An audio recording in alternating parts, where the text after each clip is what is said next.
Olá, hoje a gente vai investigar um conceito teológico que, olha, dá o que pensar. A tal da graça comum. Estamos com um capítulo aqui de teologia sistemática que se dedica justamente a isso. E a pergunta que não quer calar é: como é que um Deus justo diante do pecado, que segundo essa linha de pensamento, mereceria separação? Como ele ainda derrama bênçãos sobre todo mundo? Crentes, não crentes, parece meio contraintuitivo, né? O texto até lembra que o pecado levaria a um julgamento rápido, tipo Gênesis ou Romanos, menciona até os anjos caídos, mas com a gente, com a humanidade, não foi bem assim. Exatamente. Essa é a tensão inicial. Se a consequência lógica do pecado seria a separação total e imediata, porque o mundo, continua, porque pessoas que não seguem a Deus ainda têm coisas boas na vida. Pois é. E é aí, justamente aí, que o texto traz essa ideia da graça comum, para explicar essa aparente contradição. Certo. Então a nossa missão aqui hoje é desembrulhar essa ideia, o que ela significa exatamente nesse contexto, como a gente percebe isso no dia a dia e, claro, a pergunta de 1 milhão, por que Deus faria isso segundo essa teologia? Vamos fundo nisso. Ok, então para começar, o que o texto define como graça comum? Tipo, qual a diferença dela para, sei lá, para graça que salva, que a gente ouve mais falar? Boa. A definição que o texto traz são aquelas inúmeras bênçãos de Deus, e merecidas, claro, que ele dá para todo mundo, mas que não fazem parte da salvação propriamente dita. O comum aí quer dizer isso mesmo, é para todos, sabe? Não só para os eleitos ou para os cristãos. É universal nesse sentido. Entendi. E a graça salvadora, então, seria diferente em quê, principalmente? Basicamente em 3 pontos que o texto destaca. Primeiro, o resultado. A graça comum, ela não leva ninguém para a salvação eterna. Já a graça salvadora, sim, porque ela mudaria o coração, levaria a fé em Cristo, segundo essa visão. Ok. Segundo ponto, os destinatários. A comum é para geral, crentes e não crentes. A salvadora seria só para os que creem. E o terceiro ponto é a fonte. E aqui tem um detalhe bem interessante.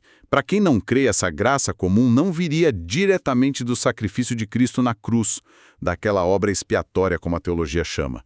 Porque, para essa visão, o sacrifício não garante perdão automático para eles. Mas ela flui indiretamente daí. Opa, peraí.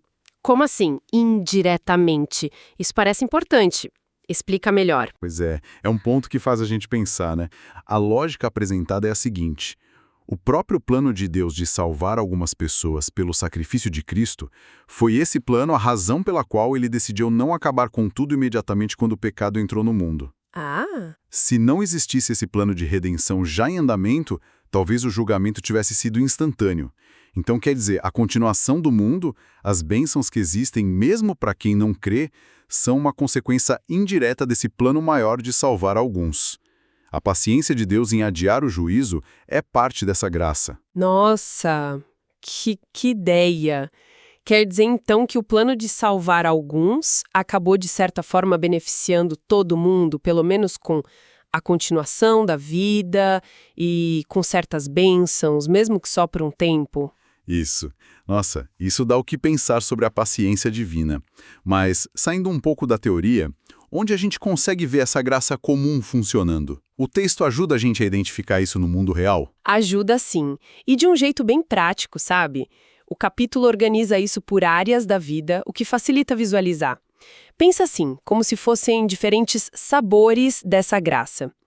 Primeiro, tem a esfera física, o básico do básico.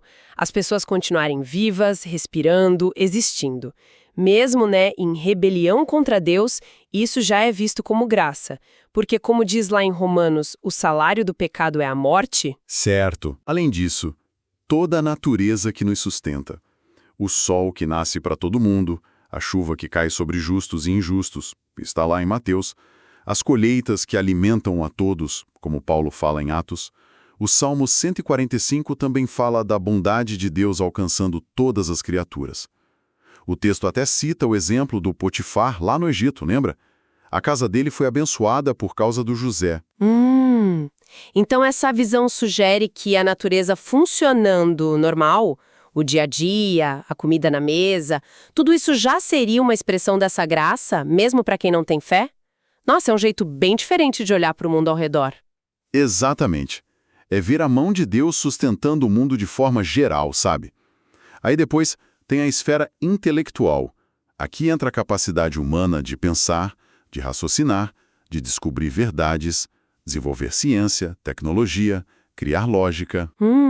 O texto menciona João 1, que fala de Cristo como a luz verdadeira que ilumina todos, tipo, sugerindo uma capacidade básica de entendimento dada a todo mundo. Inclui também aquele conhecimento meio intuitivo, mesmo que muitas vezes a pessoa tente ignorar, da existência de Deus, como Romanos 1 fala.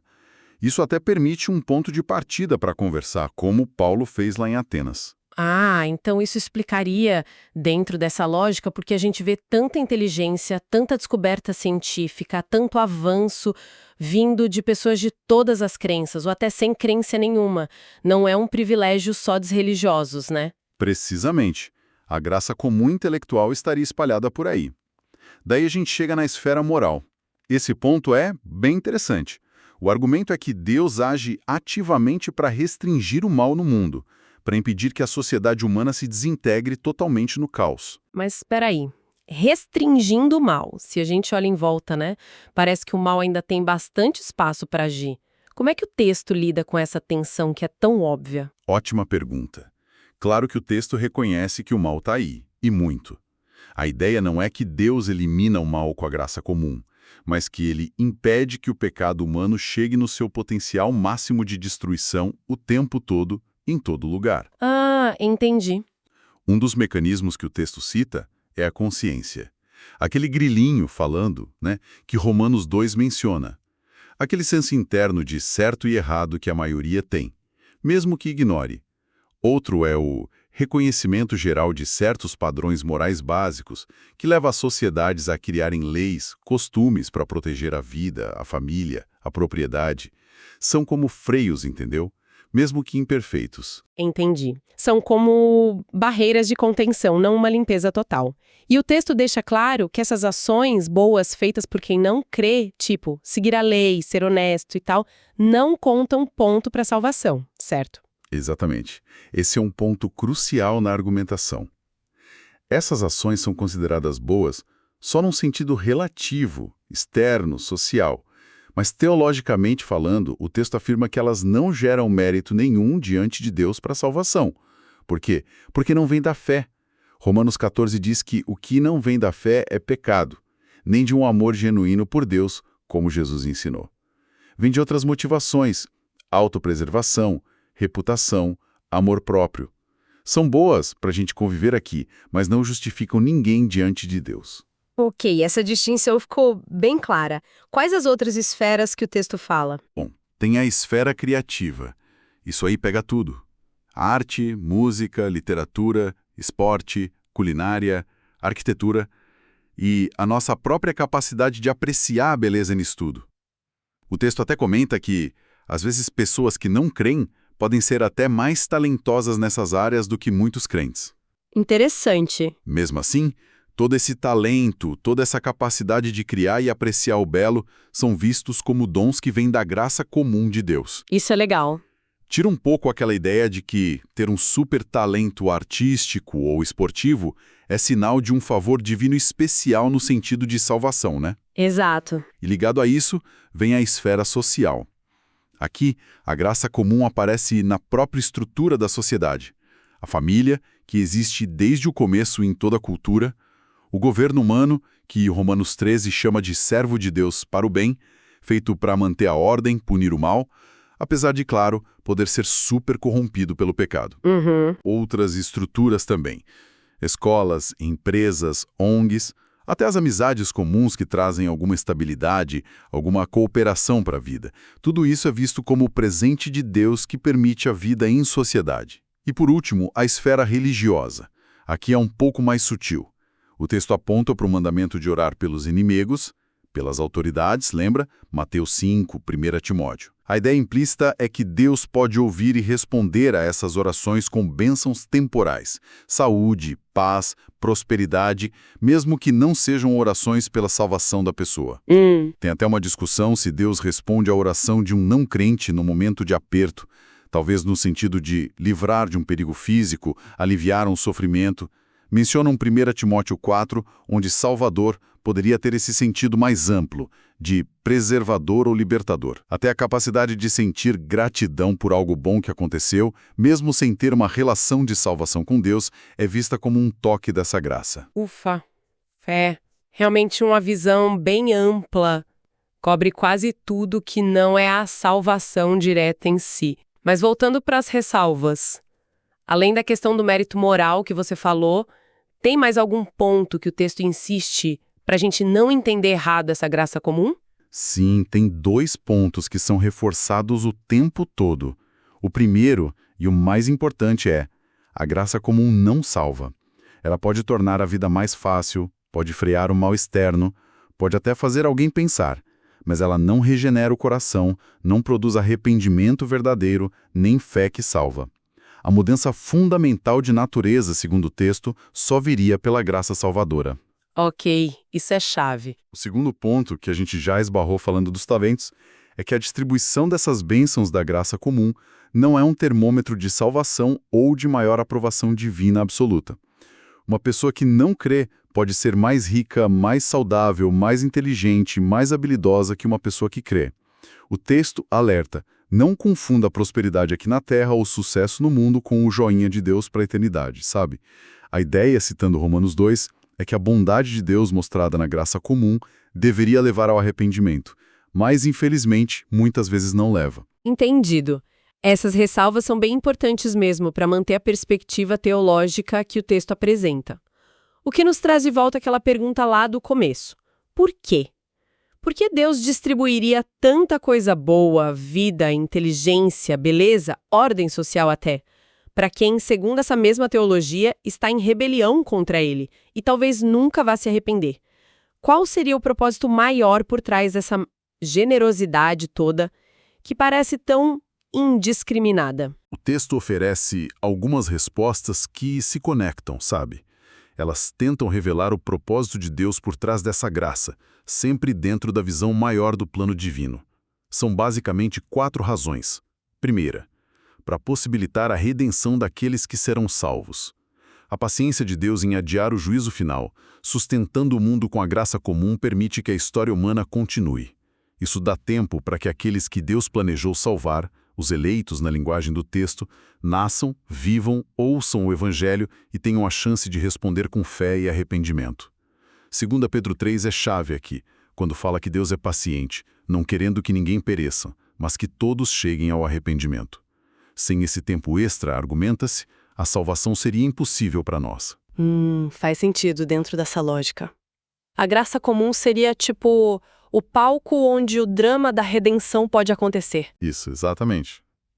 Segunda razão, para demonstrar a própria natureza de Deus, sua bondade e misericórdia. Ao fazer o sol nascer sobre maus e bons e ter compaixão por toda a sua criação, como diz o Salmo 145, Deus estaria mostrando para o universo quem Ele é. Mostra que Ele não é só justo, mas também é bom, é misericordioso, mesmo com quem é ingrato. O adiamento do castigo mostra que Ele não tem prazer na morte do ímpio, mas quer que ele se converta, como dizem Ezequiel e 1 Timóteo.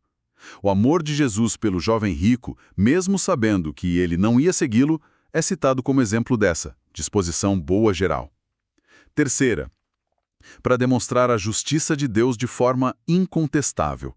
Aqui o argumento é um pouco contraintuitivo, talvez. Ao receber tantas bênçãos sem merecer, graça comum, e ainda assim rejeitar a Deus e os convites ao arrependimento, que vem pela graça salvadora no Evangelho, a responsabilidade da pessoa fica mais clara. A justiça de Deus na condenação final de quem persiste na rejeição se torna, segundo o texto, mais evidente, mais indesculpável.